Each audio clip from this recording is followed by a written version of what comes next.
it up on. Are we live? Yes. Oh. That's always the best way to start. With a question like, are we live? Hi, everybody. We're live. We're live on with the Isn't It Romantic Book Club bloopers and all.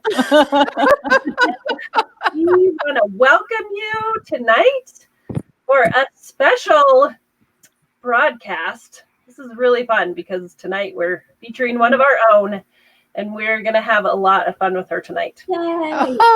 Yay! So I am tasked with introducing myself first, apparently. So I am Jennie Marts. I write small town romance. I've practiced this a lot. I write small town romance. I write stories about love, laughter, and happily ever after. I write cowboys that play hockey and cozy mysteries. We are also telling you tonight our current project that we're working on. Yes? Yes. Yeah? Yep. I'm getting a little extra instruction for my group. They just need to nod like, yes. I was looking at everybody saying hello. Hello. Hi, everyone. Hi, everybody. Hi, Alicia. You guys, Hi, Pat. first, before I tell you what I'm working on, you guys have to know just how much it means to us that you guys all show up.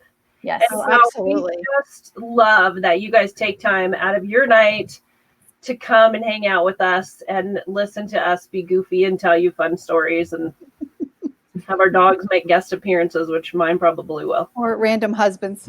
Or come and open the door.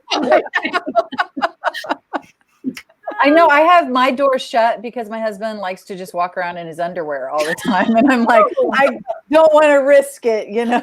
So I'm going to go ahead and say from all of us, we appreciate that.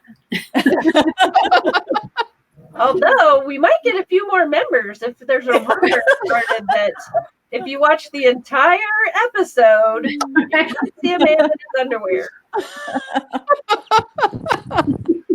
So, all right. So what am I working on? Goodness, let's talk about that. So my I have a new series with the Cowboys of Credence. And I am working on, so this is my new book that's coming out in June. This is A Cowboy State of Mind, and this is the start of a new series. That's the Credence Horse Rescue. So I am working on the second book in this series called When a Cowboy Loves a Woman. Oh, I love the title. Yeah. Yeah. Great. Go ahead and start singing it right in your head. Do you have a cover yet? Yeah, boy. Do I have a cover yet? No. Okay. Not yet. I have a whole lot of edits. So that's Oh, Well, Hannah- we look forward to getting that cover. yeah, Great. yes, we will. that always makes it real. Yeah. Oh, all the edits are making it real. All right, ready for me? What's up next? All right, I'll go.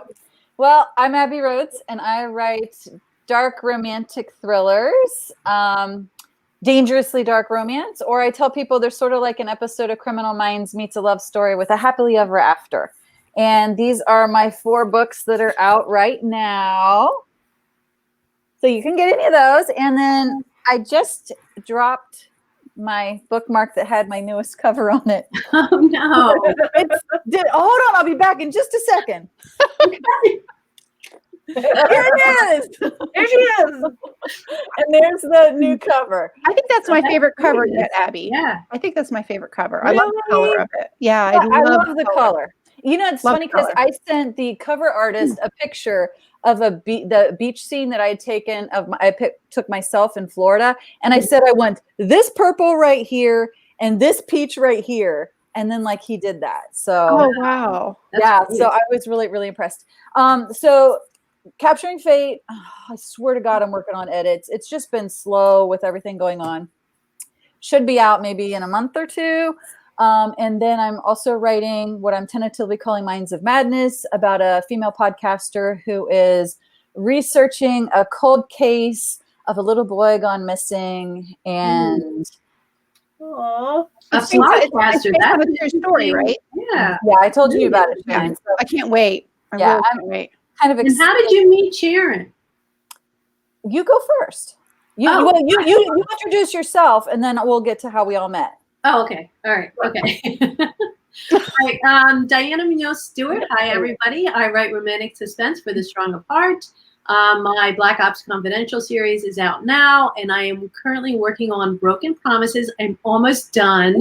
Yay! And I will have cover reveal at the end of May, and I will also be telling you my release date, which I'll tell you at the end of May. Oh, that's so exciting. Yeah. Right. Should I say how I met Sharon now? Or? No, you're supposed to introduce Sharon. Oh. I'm so sorry, everyone. Sharon did this so many times. Yeah, you think we rehearsed, right?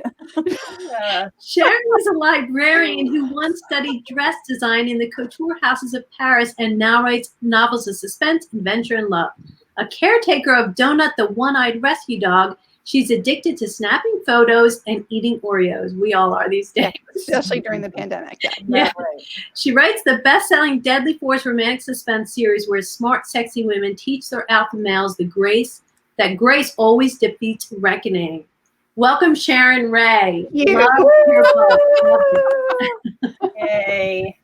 Oh, I'm so glad to be here. Thank you for inviting me. Okay, so guys, first off, to everybody who's tuning in, tell us what book of Sharon's you read first, and how did you discover her? Was it here on the Isn't It Romantic Book Club? Was it in the Midnight Garden? Did you just discover Sharon herself? Did you find her in any group? How did you meet Sharon? How did you discover Sharon? And we're going to tell you how we met Sharon. So who wants to go first? Diana, you want to go?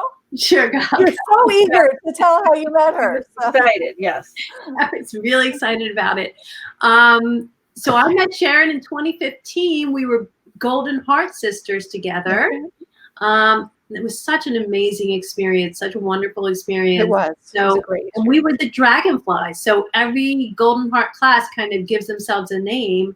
And we somehow came up with the Dragonflies. And to this day, when I see a dragonfly, I think of Sharon and my Dragonfly sisters. So I always do too, Diana, always. Yeah.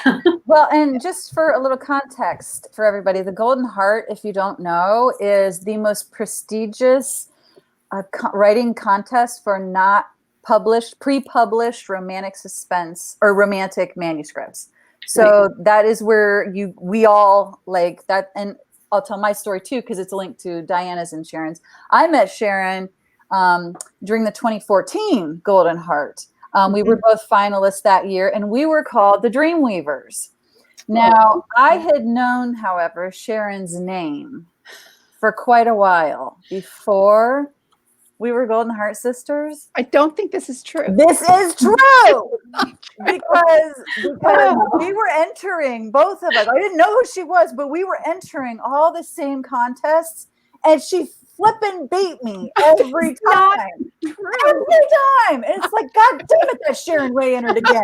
Because she was always beating me. I'd be like second or third place, and she'd be the winner. And then I thought when we finally Golden Heart, well, she'll just win this one too. No, I never won the Golden Heart. So that's how Sharon and I met. Wow. That was really fun. I never entered the Golden Heart. I never finaled in the Golden Heart. Sharon and I have a little more of a sordid past. We actually met in a jail cell the night that we had both been arrested for propositioning the same male stripper. Whoa! So we weren't necessarily friends at first. We got into a little bit of a boxing match. Sharon won. You can tell by her. She's got a great knowledge of weapons. I know how to use a hockey stick and a cowboy hat, but Sharon really knows her weaponry. I do. So that explains those great fight scenes. You just them. So our jail time, she kind of got that experience. No, actually, I met Sharon on a bus, which is it sounds more exciting Also, yeah. Now it's like bam, bam. Yeah. It wasn't like a Greyhound or anything, like a cross-country Greyhound bus. No, it was a fancy bus that we had both actually signed with source books. I remember this day. Yeah. Around the same time, and we sat next to each other on the bus and introduced ourselves. Was that in San Diego? Was it in San Diego? I think it might. Oh, I don't remember. Or was it New York? No. It was No, we walked in New York. We I walked Jennie home in New York. Yeah, it was San Diego. And then, and we just sort of, talked a little bit then, but it was the next Book Lovers when I actually met you guys more. Like, I think Or RT. It was Right. RT. Or The last RT. where we all kind of met a little bit more. And then since then, Sharon and I have roomed together, Yeah, great friends. but I don't know that we'll have to save some of those stories for later too, because, Well, I have to say, one of the greatest things about being a romance author are the other authors you meet. They've become some of my closest friends. And so even if I never wrote another word, I feel like I will have had this life with all of these wonderful people that I know we'd still be friends, well into our 80s. So, yeah. Well, We already made a pact tonight to try to get arrested together when we yes. yes, that's right. But when we're so old, it doesn't matter. We won't care. Exactly. Okay, so I'm supposed to be in charge of some of these comments and kind of responding to some of this, and I'm apparently falling down on my job. So Hannah, first of all, I have to say she got the arc for my book, so I have to jump in and say, Hannah, thank you. You're wonderful.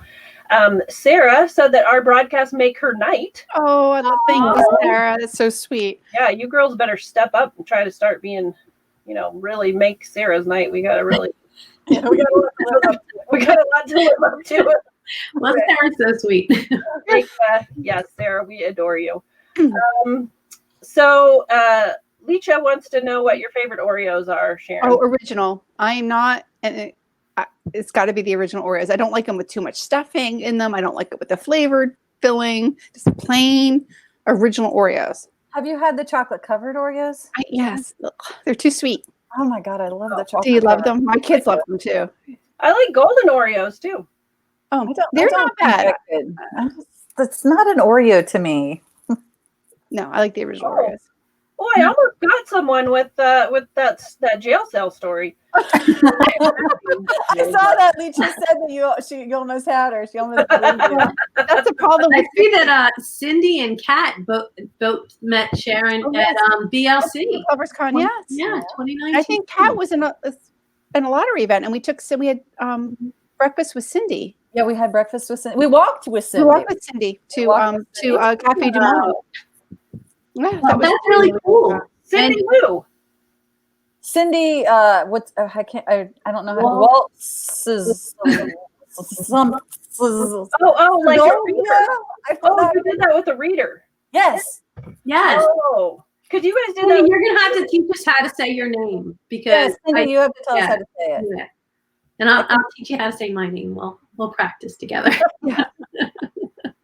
But Sharon, I have to say, I was so excited to read your book, and I'm so excited to see all these people who met you and read your books, and are excited to be here for you. And I have so many questions. I know I'm just jumping in with the questions, but I have a ton of questions. I know I'm not going to get to them all, but I had to know about Zach's tattoo because it has a big meaning in the story, and it's a huge tattoo. Dragon tattoo. So can you tell us a little bit about the meaning behind his tattoo and why you chose that particular symbol? So Zach has a tattoo that starts on one arm, goes across all the way up around the arms, around the neck, all the way down to the other arm. And it's a dragon. So the head's on one end and the tail's on the other. And he started it in college. Gosh, I can't even remember. I wrote this book like 2 years ago. I don't know about the tattoo. Next question. Anyway, no.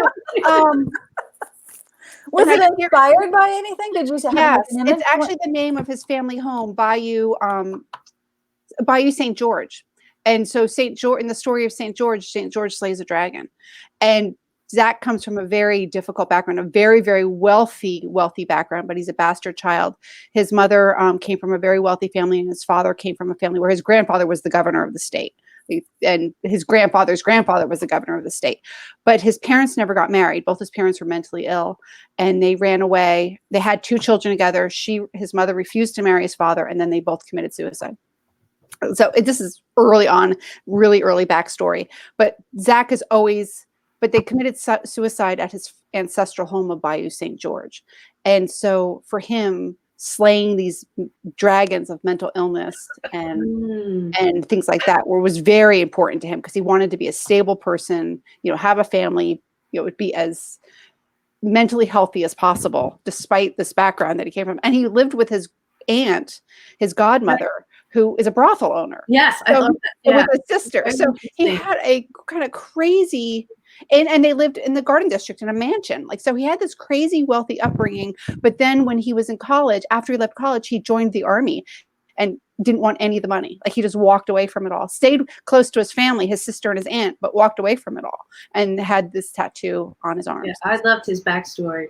I just loved him. I thought he was great. Thank you. I loved him too. Yeah. I've known Zach since 2001. I met Zach in my head.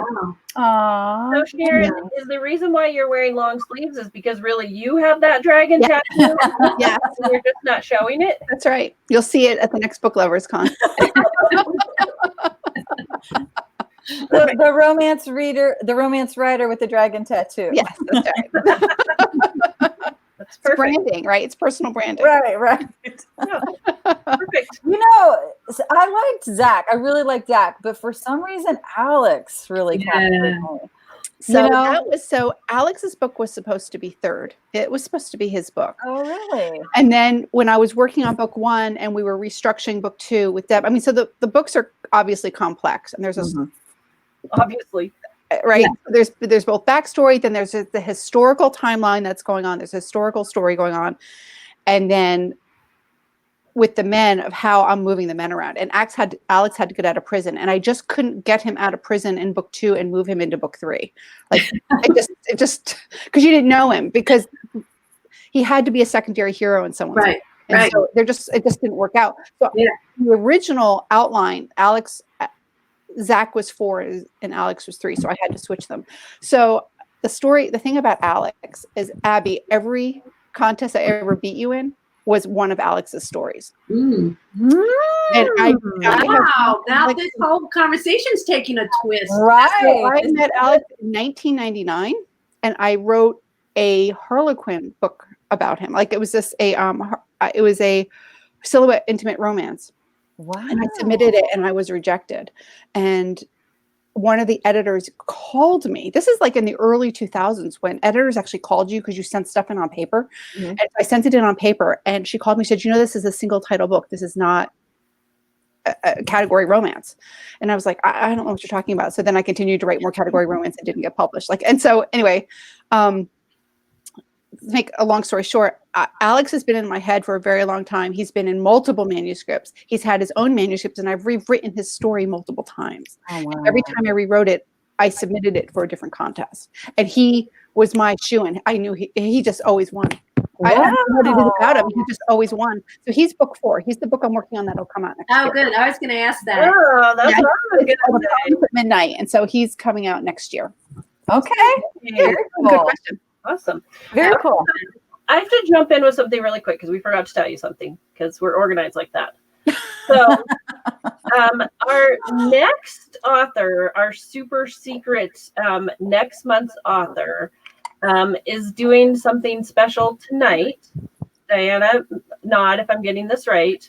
And she's giving away a gift card. Diana will tell you how much it is. No, we're giving away a gift card. We're giving away a gift card. She's giving away her entire series. So now her book that we're reading next month is book 1 in this series. She's giving away all 3 books in the series, and we'll talk about that at the end. But Jenny's bringing it up now because everybody who comments is entered to win this 3-book series. And everyone who comments is also entered to win a $20 gift card, bookstore gift card. So, and the more times you comment, the more times you're entered. Yep. So that's what I meant. That's exactly what I meant to say right there. And make sure that you check back, because we have a lot of unclaimed contest prizes right now. We've had a lot of contests over the last over the last month. So guys, make sure. And I don't know if notifications are working properly, because I've had to notify people a couple times privately. So we have to chase them down. Hey, get me free stuff. Yeah, don't hesitate to go back and just check on the contests if you've commented in something you could possibly win. So sorry, little PSA. Getting back to Alex, though. One of my most favorite scenes in the book. Okay, so everybody, maybe I should ask you guys this. Like, what was your favorite scene with Alex? Because my favorite scene was when he's got his little knife out and then little Susan's there and he's like, here, play with the knife. And I was literally I was like literally like in the middle of the night, and I'd woken up, and I put earbuds in and listened to a lot of books in the middle of the night when I can't sleep. So I'm just drifting off, and then I'm like, he did what? You know, a 7-year-old kid a knife? Yeah. But then it was just so like, I don't know, and I loved Susan too. So that was my favorite little like. It's funny you say that, because that was the very first scene I ever wrote about Alex in 2000. Was him meeting Susan before he ever met Maddie. Isn't that funny? It was so, I mean, that scene came to me so clearly. And that scene, in all the iterations of Alex's book and getting the whole series published and everything, and that book finaled, I think, in the 2014, I think that was a 2014 Golden Heart book. And that was one of the opening scenes, was that book. And that scene has changed almost not at all. Wow. From the first time I wrote it. I don't know why. It just, that one came out of me really clearly. I can't tell you what the inspiration is for them. They just showed up in my head. And that's funny, because someone actually asked in this, it says, how do you choose the names? Like Alex told me his name. Yeah. He just walked onto the page. I was just writing one day. I was actually writing Alex. Yep. And he said, my name is Alex. And he said, my name is Alex and I have a story to tell. Oh, wow. And that's when I started slowly over the years. I was actually in the hospital. I think I have mentioned this before. I spent a lot of time in the hospital in 1999 and 2000. And I was very sick. I was pregnant. I think I spent over 6 months. And so I wrote in journals, and that's how I met Alex. And that's when I wrote that scene with Susan and Alex. Aw. So that's because you didn't have children yet, because you were pregnant and you didn't realize how dangerous it was. Yes, probably. Yeah. So did Susan come about sort of at that same time? Because to me, like, she was kind of like this smart, fun, but a little mature in how she acted. And I just, like, she was the type of kid I like, and I don't normally like kids. Right. And at the time of my life, I was pregnant, but I wasn't spending a lot of time around little kids, right? So I had a lot of nieces and nephews, like tons of them, but I wasn't spending a lot of time with them. And I don't know, she walked in and she said to me, she goes, I am almost 8 and you will treat me like I'm 8. Like, she was very like, I am almost 8, but as far as I'm concerned, I'm 8. And so therefore, and there's did you often give your nieces and nephews cutlery? No, I don't know why that happened. This is like a serious knife too. It was like a kill somebody with it. It's an Army Ranger. It's a Bowie knife, and he's sharpening it with a whetstone. Yeah. I mean, like, give it to her. Here, kid. What does he know about kids? I mean, he knew about as much as I did at the time. So I don't know. I wrote that scene as it came into my head, and like I said, I didn't question it. So I think it was, like I said, it was one of my favorites. And it's funny how much I have connected with Alex and Susan, and yet those are who, like, were beating me in those flipping contests. I know. Isn't that funny? It is funny. Because his manuscript, or I wrote that so many different variations of that manuscript. That was by far my most finaling manuscript. Wow. It was Alex. So now, is Alex typical? Do the characters typically come in and say, hi, I'm Alex, this is who I am? No. Okay. No. So you have to sketch out Kel- characters typically. So there's a character in the book called Kel Stewart, and he's the unit leader. He's the commanding officer. Kels hates me. And he won't speak to me. I mean, he just. No, but you know what? Tell in the You book, can. Sharon. You can. Tell. You can. He hates me. Like, there's nothing I can do about it. And he just hates me. Like, he shows up on the page and like, shoot. I'm like, Well, he like seems like he hates everyone. You yeah, know? everyone's angry. He's angry at me because he's not with his wife. That's why he's mad at me. There you go. Well, that is a little sad, Sharon. Well, that's his problem. But however, like I forget who said it, but like I forget if it was Alex or Zach who said it. Like, oh, I ran into her and I saw her, and she's just as miserable without you as you are without her. Oh, Zach says that, yes. Yeah, and I was like, oh, I can see a second chance up here coming up. Yeah. Yes, it will be a second chance. Many, many books down the road, but there will be a second chance. Yeah. Okay, so let's talk about like all the crazy research that you must do. Okay. Some of like my question is about this, like the Fianna warriors, like why do they bow? Okay. What's up with like these Shakespeare verses? How do you just have all those Shakespeare verses like in your head? Do you just scroll through like shakespeareverses.com and like pick some out and try to Well, Mary's just smarter than all of us. not true. Well, first of all, you know, my background is I am a librarian, so that helps. And I was a communications and an English major. But my grandparents, all of my grandparents or great grandparents came from Ireland, and so I grew up with books like Irish fairy tales, and I don't know if you can see this, Folk Tales of Ireland. And there's another one I can't find, by William Butler Yeats, which is the history of Irish fairy tales. And the Fianna were real. They were That is cool.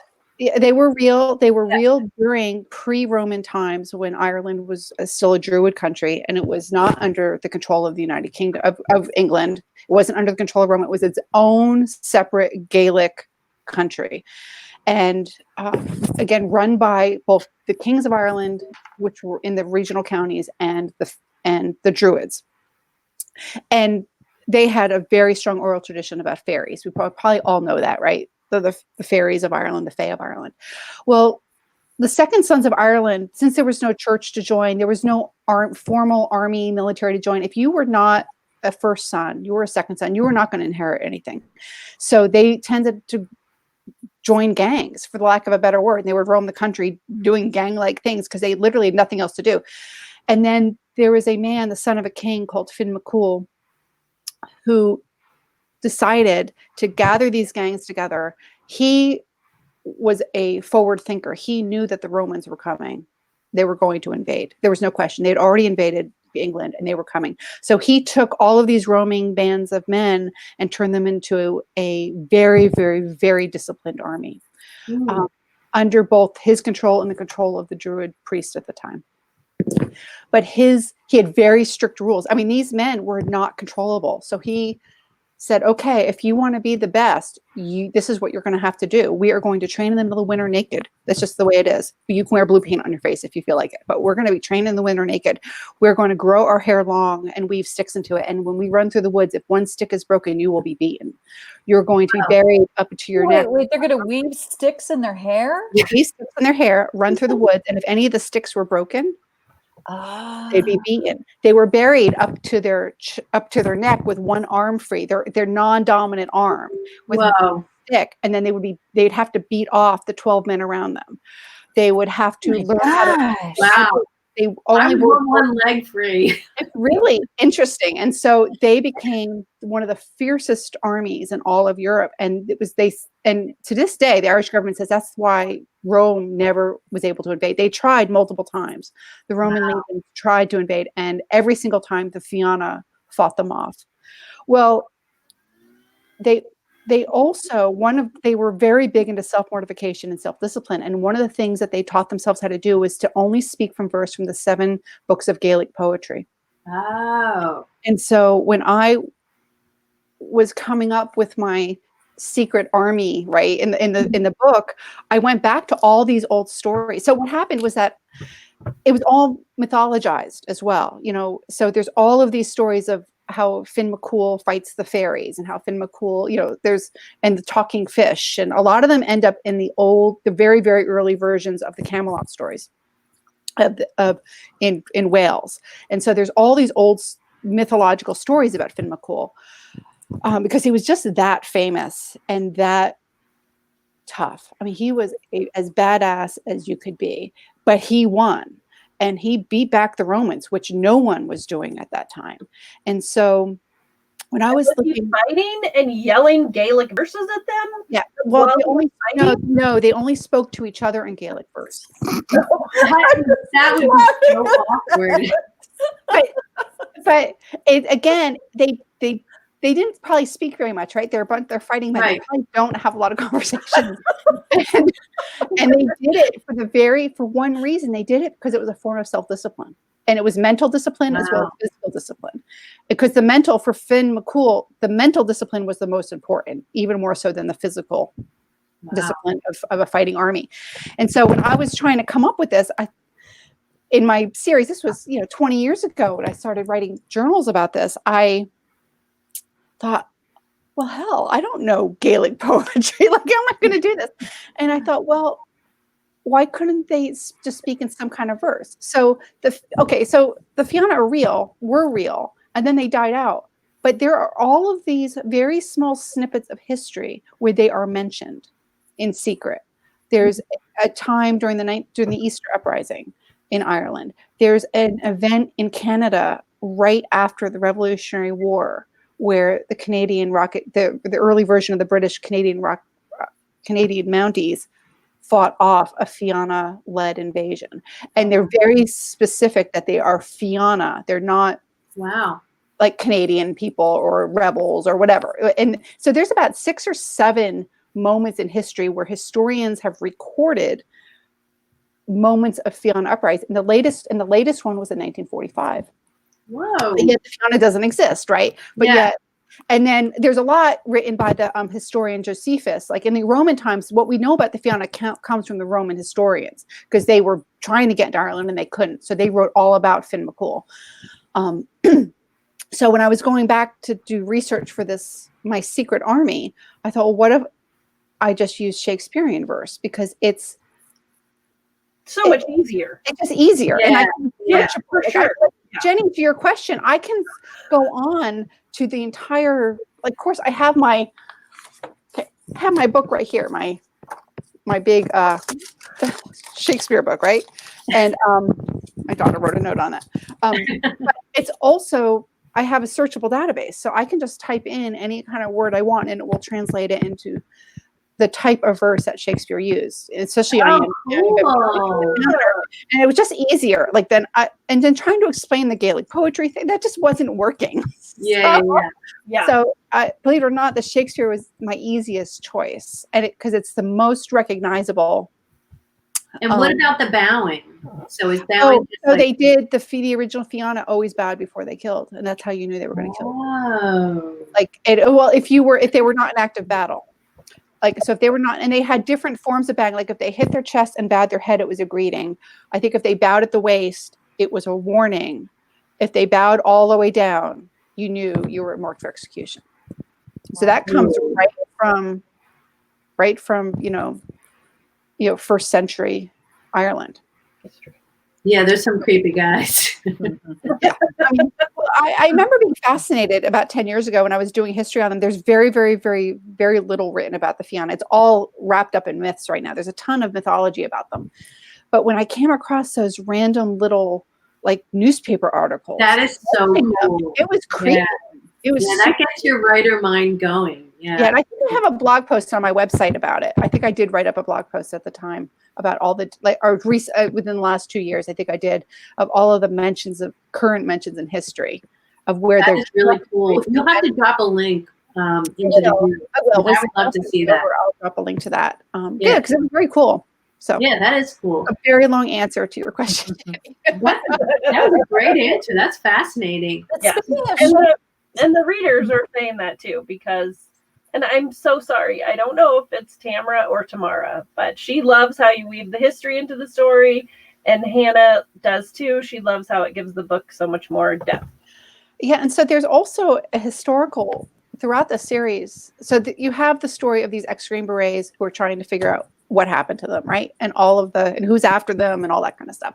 But there's also a late 17th, early 18th century love story going on. And it's in every book, and it's about Rebecca Prelo and Thomas Tobin, who becomes a pirate. Rebecca is murdered in 1699 by her own family. She's burned. Is this real, or did you make this up? This is not real, but it is based on a journal I found but it was not in the newspaper. You found in the library, or like you found in a storage unit in the back of a desk? Like I actually found it. I was working as an archivist for the Newspaper Association of America, and I found it on microfiche. Wow. I found and it came from, so Joseph Pulitzer had, was obviously a newspaper publisher. I had his entire library in my library. We had taken stuff from the New York publishers and put it into the library. And so I was having a lot of stuff microfiche, and I was archiving stuff. And he had this journal of this Puritan girl. And there was all these, and it was very hard to read. It was very old, but it had already previously been microfiche. But I was so fascinated, I would go through it. And there was a story in the South where a girl was burned as a witch, which is very strange because the United States never burned anybody as witches. Burning was considered, if you were burned, it's because it was a crime against the church. There was never an incident in the United States where any accused witch was burned. They were always hanged or pressed or drowned because it was a crime against the state. So really? I thought that's really weird. Yeah. Why would this girl be burned? But it turns out she was murdered under the guise of. So why is there this stereotype of like the witches are always burned at the stake? Because they were in Europe. In Europe, it was always considered a crime against the church. Oh. And in the New World, it was very clear. The Puritans were like, this is a crime against the state, Because of separation of church and state? Yeah. Okay. Exactly right. And you know what? I think I see Hannah says, are you going to fix Kells and the Misses back up? Yeah, they'll eventually make their way back to each other. I'm glad you said they're that. going to go through hell before they get there. He owes me a lot. He deserves it. He deserves it. That's right. So we have to ask about Nicholas Trott. I love Nicholas Trott. Nicholas Trott.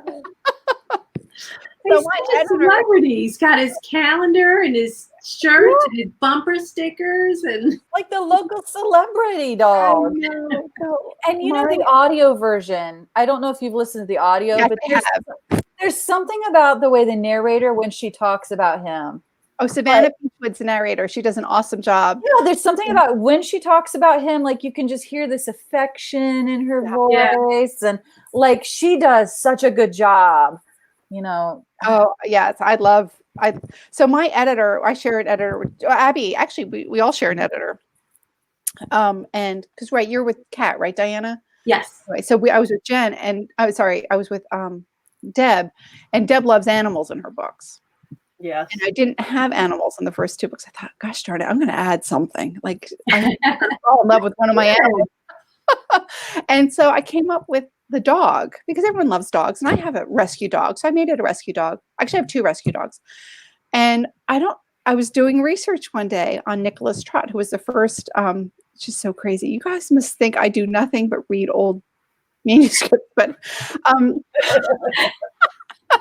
yeah. If it wasn't for the pandemic, I actually don't leave the house ever. So the pandemic doesn't bug me at all.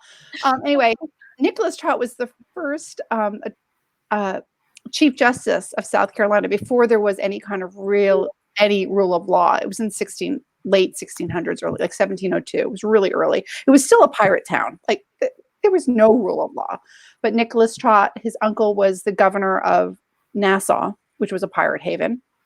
His other uncle was the governor of Bermuda, and his family was so wealthy, and their family was connected to the Lord's proprietors who was handling all of the land down there. They just gave him from Charleston down to Florida. Like they just gave him that. Oh, you can govern this.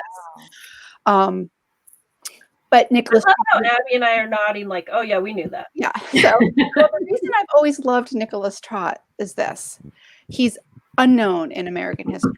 totally unknown. And he was a very, very stringent. I don't think he was, I can't remember if he was Presbyterian or like the early form, like from what Puritanism was kind of morphing into in the South. But he was also a very learned man and a man who believed in absolute logic and reason, but he was superstitious and he totally believed in witches.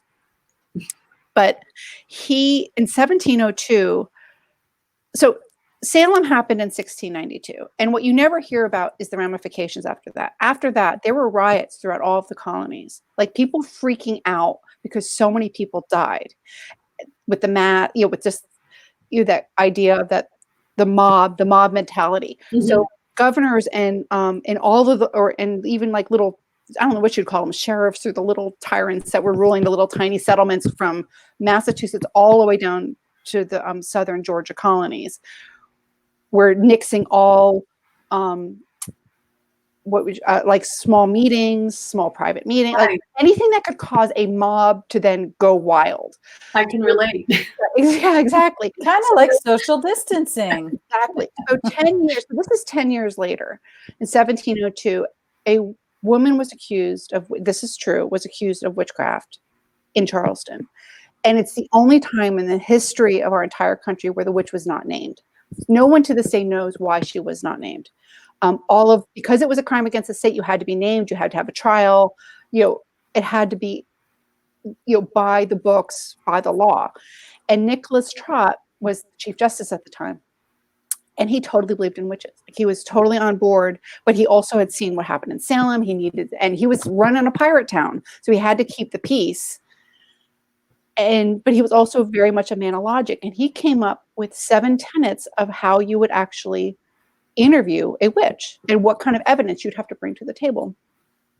And they were so based in logic that, of course, you could never, ever accuse someone of witchcraft. You could never bring an indictment against someone in witchcraft because it doesn't make sense. Like spectral evidence you can't use spectral evidence. You can't use hearsay. You can't use all the things that they use. Basically, you can't use all the things that they used in Salem. And so he wrote these 7 tenets, and she ended up becoming exonerated, and then she disappeared. And again, I've done all of the research. No one knows who she was, where she came from, what happened to her, but we know Nicholas Trott got her exonerated. So Nicholas Trott's writings were so compelling that Jefferson and Samuel Adams both were fans. So this was 1702. We're talking in the 1770s, and they loved some of the other reasoned logic he used for ruling an unruly town, right? Because they were worried about mob mentality during the years leading up to the Revolution. And after the Revolution, they took his 7 tenets, and one of the very first things the very first Supreme Court did was take his 7 tenets and embed them into American law. So this day, very cool. Rules at the U.S. Supreme Court against witchcraft are Nicholas Trott's rules, which I thought was very interesting. So anyway, in the book, Allison is directly related to this unnamed witch, who I name as a woman named Mercy Chastain. Right, exactly. And she's the ghost. And she's the ghost. Yeah. And so that's why Allison named her dog Nicholas Trott, because Nicholas Trott saved her ancestor. So she never would have been born if Nicholas Trott hadn't done his thing. And that was, again, a really long kind of nerdy answer to your question. No, I love that answer. And I love how, she got away and how logic got her out. Right. I think it's really cool because it might not be illogical, but I asked our group if they believe in ghosts, and a lot of people do, and they have really interesting stories. Like someone had posted about a cat. She felt like her cat was still around, even though her cat had died. And, so I had to ask you, do you believe in ghosts? So, I grew up in New Jersey. And I spent my summers up, I had family up in Massachusetts, and I would spend my summers up in Massachusetts. I spent a lot of time in Boston, Salem, that whole Sturbridge area. And I didn't really believe in ghosts. I expected to. I was like, I was waiting. Like when we'd go to Salem or Ipswich or one of those little towns, I'd be like, I'm waiting for the ghost. And it wasn't until I met my husband, who was my boyfriend at the time, and I went down to Charleston. I was 16, and I met his family. And I actually had what I think was a ghost encounter. And every time I go down to Charleston now, or Savannah, then my parents moved to Savannah. It's a long answer. No, you have to tell us your encounter. Yeah. You can't just say you had an encounter and not tell us about it. I was with my sister-in-laws were just like a year or two older than me, and they were at the College of Charleston, and they had a really rundown house at the College of Charleston that they were living in with like 6 other kids, and I loved it. It was awesome. It was like the perfect, like I was still in high school, so I was like, oh, I want a house like this. It was really dumpy, but it was a huge mansion. It was one of those old mansions that had just been really run down. And we were standing in the kitchen one day, and there was the old-fashioned phones that are on the wall with the long cords. Mhm. And I remember my sister-in-law Kieran was on the phone, and her sister Devin was in the kitchen next to her, and they said, oh, I need something for my wallet, for my purse. And so I went into the hallway, and it was one of those big foyers with a big, huge cascading staircase.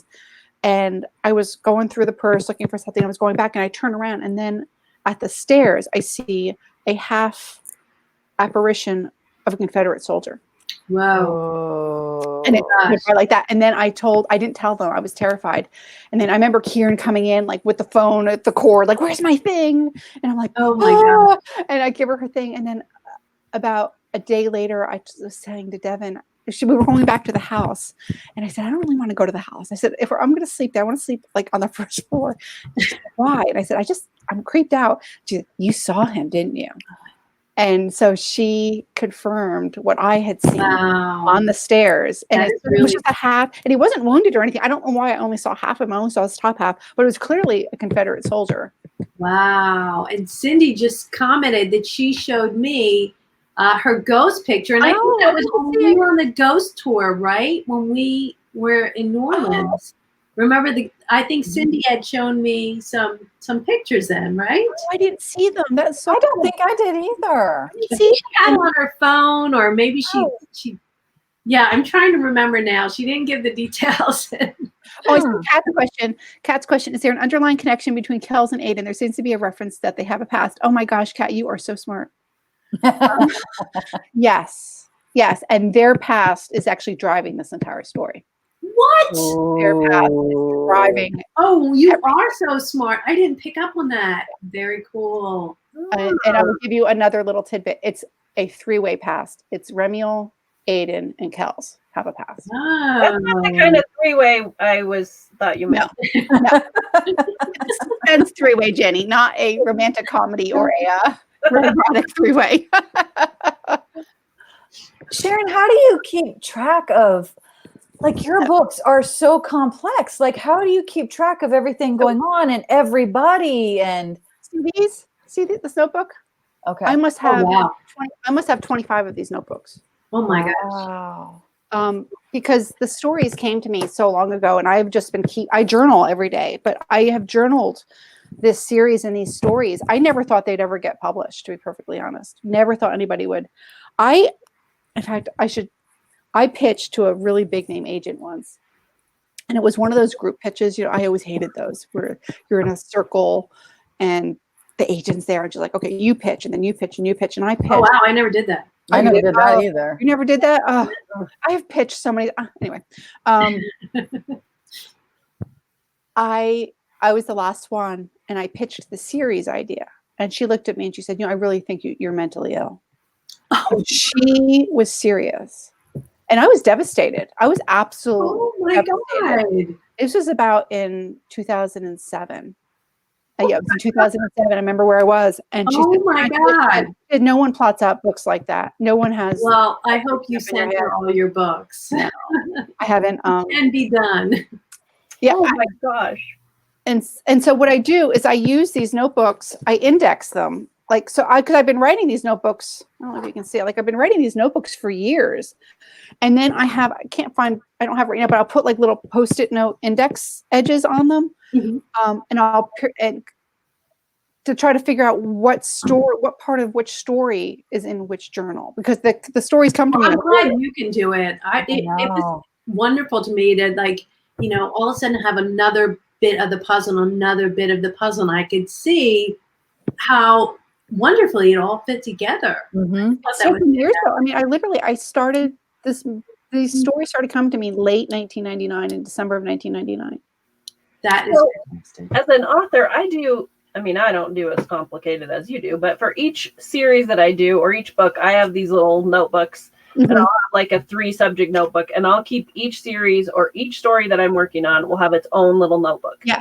So I do the same thing. So I'm wondering if Abbie and Diana, do you guys do that too? Because I'll have like my Credence notebook is actually sitting right here, and so I'll have like each different brother has his own section. And Oh, cool.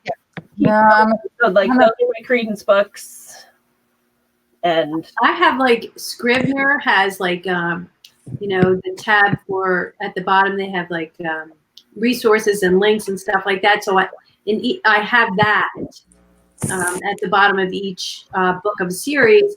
And so I'll start with the first book, and information that needs to be in the second, I'll just, pass it over to the second. And but just then you have to type it all in. It's type it all in? Huh? Then you have to type it all in. Yeah. You think it's easier to write by hand? Well, I'm like Sharon. I write by hand, and I like go to bed at night, and I'll like write a little scene out in the book, and then the next dictate it in. You guys are old school. Yeah. So I have the ongoing notebooks that I'm always just keeping whatever, like those little puzzle pieces. I'll just write it down, and I don't question it. Like, oh, so and so said this. Okay, I'll write it down. I don't know what it means, but then for each book, I have a separate journal, and that way, when I get my edits back, I've got the journal. That that has all of the specific notes for each specific book in it. And I also do an online wiki, private wiki for me. I have a huge Wikipedia that's searchable. And PB Works, the pbworks.com website offers free, you can build your own free wiki. So it's kind of like, it is a Wikipedia for your own series Bible. Oh, that's really cool. I had no idea. And it's all linked. So I could put I can put a character, and I'll put all his pertinent information. Oh my God, I want to see it. Next time I'll show it to you next time I see it. And then it'll link to every book he's in and every scene he's in. Wow. So that way, as the books as I write more and more books, and I'm pulling. I feel so disorganized. So Sharon, I want to know too. So I have this notebook called Ridiculously Good Ideas. I love that. And this is where I put all my new book ideas. Good. I know that I won't be able to write it for whatever a million years. All my book ideas are in here, and my character names that I've used are in here too. That's great. Do you do that same thing? I do. I keep a journal by my bed just for other things outside of this series. Yeah, because I'm writing another book for my agent, right? That has nothing to do with this series. So I have, and so I had to come up with.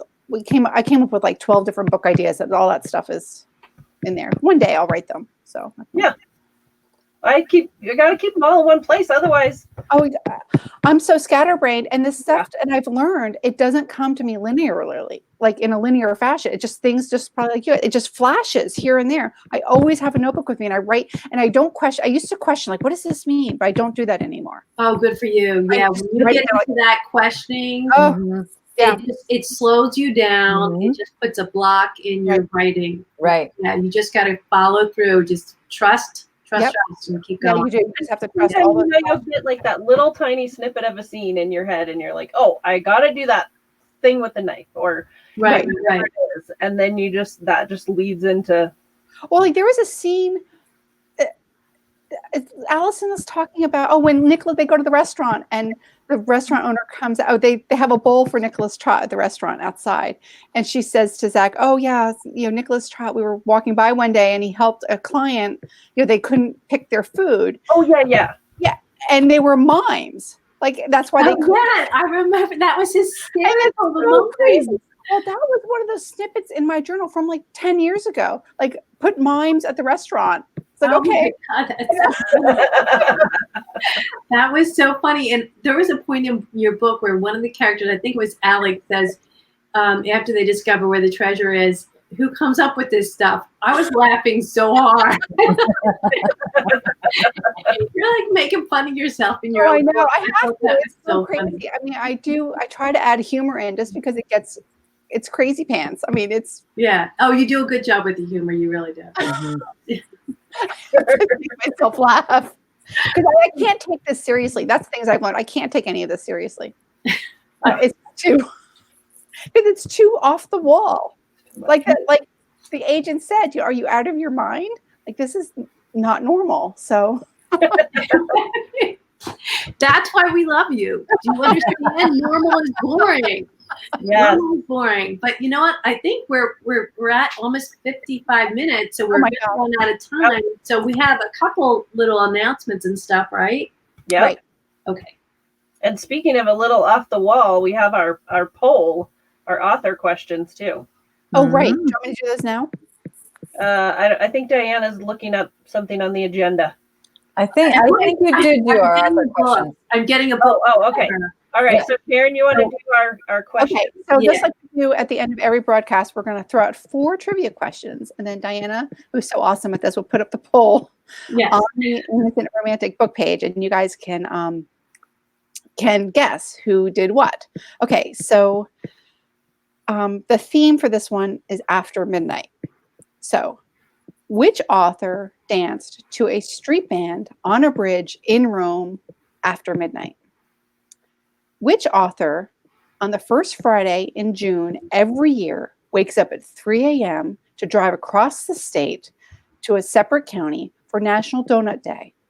Once in this county, she must go to 12 shops, buy and eat donuts at each of these 12 shops in order to win a free t-shirt. It's all for National Donut Day. What author kayaked drunk on a lake during a full moon after midnight? And then which author left the house at midnight to drive to another state to stand in line for a death metal concert with Korn and Static X? So there you go. That's our which author question. And Yes. I'll put it up. Someone to put up. Abby, I think, put them up before too. So I don't know how to do polls. So. But so now we're going to announce the book.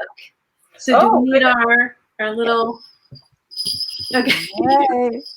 Well, I have glasses on. I can't. Okay, I'm gonna have to. I have my glasses on too.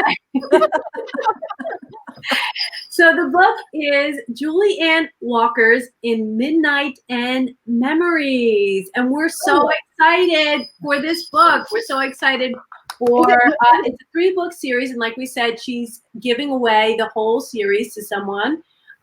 Just so you guys know, and she told us to give you a warning, there is a cliffhanger at the end of this book. So be prepared, but I think you're going to love it. I think you're going to love this book. Yeah. It's Moonlight, right? It's Moonlight and Memories. Oh, and the reason why we're marrying Mask is because it's in New Orleans. In case you were wondering. Yes. That's an important. I would put mine on, but I couldn't keep it on with my glasses. I know, I couldn't either. Yeah. You guys are so cute with like your a glove. mask. Abby, yours looks a little naughty, that mask. Yeah, mine I got at the Dollar Tree for $1. Oh, Really? okay. That's very nice. Mine I got at Michael's.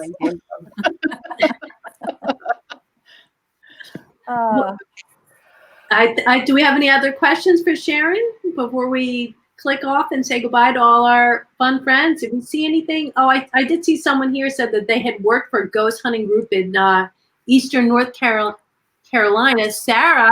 Oh, fun. Yeah. That would be scary though. I would be too scared to do that. I can't, I do go on a lot of ghost tours in every city I visit. I do a lot of them in Charleston, Savannah, and New Orleans. Well, obviously we did a big one in New Orleans. We have to do talk about our ghost stories, because I have some ghost stories too. And We should. yeah, that would be fun. Maybe we should do another live cast, like in the middle of the month, like just talking ghost stories or something. Oh my gosh, yeah, we should. That would be so much fun. We should definitely do that. Yes, definitely. Okay. Well, Sharon, it was so much fun. Thank you so much for writing such a wonderful book. And you have something coming up in this series, a novella, right? The novella is coming out this summer. I don't have a cover. I don't have the cover right now. It's called Love's Last Kiss. It takes place in book 2. Okay. And A Promise at Midnight, which is Alex, the story about Alex and Maddie, will be out next year. It takes me a long time to write these books though. Well, I'm looking forward to, I can't wait for the Alex and Maddie story. I'm so looking forward to it.